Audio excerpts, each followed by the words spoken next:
Dua kali ditetapkan sebagai tersangka kasus dugaan korupsi dalam sepekan terakhir.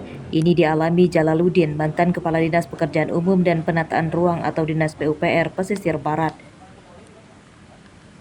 Jumat malam, Jalaluddin kembali ditetapkan sebagai tersangka oleh tim penyidik Kejaksaan Tinggi Lampung terkait dugaan korupsi di proyek pembukaan jalan ruas Desa Bambang hingga ke Desa Malaya di Kecamatan Lemong, Kabupaten Pesisir Barat. Dari proyek 4,1 miliar pada proyek tersebut, negara dirugikan hingga 1,3 miliar rupiah. Selain Jalaluddin, penyidik juga menetapkan kontraktor proyek bernama Abdul Wahid dan pengawas konsultan proyek bernama Bayu Dian Saputra sebagai tersangka. Menurut pihak Kejati, proyek pembukaan badan jalan tersebut sempat dihentikan dan diputus kontrak, namun oleh para tersangka tetap dijalankan dan dibayar penuh. Mana sih disuruh? Awas kena kaki. Modus operandi yang dilakukan oleh para tersangka yaitu dalam penetapan pemenang lelang oleh PPK pada masa sangga banding dan penetapan pemenang lelang dibatalkan oleh putusan petun.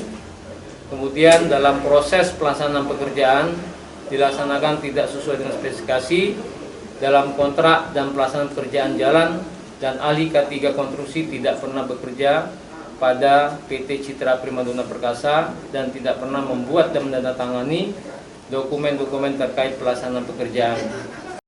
Sebelum ditetapkan tersangka oleh Kejaksaan Tinggi, Jalaluddin pada 3 Desember lalu juga telah ditetapkan sebagai tersangka oleh tim penyidik Kejaksaan Negeri Liwa, Lampung Barat terkait dugaan korupsi proyek jalan ruas Semarang Kupang Ulu di Kabupaten Pesisir Barat. Korupsi tersebut melibatkan mantan seorang anggota DPRD bernama Supriyadi Supriyanto dan negara dirugikan hingga 1,8 miliar rupiah. Akibat perbuatannya, Jalaluddin kini harus menjalani penyidikan di 2 kasus korupsi, yakni di Kejari Liwa dan Kejati Lampung. Jeffrey Arifin dan Rosanti melaporkan dari Bandar Lampung dan Lampung Barat.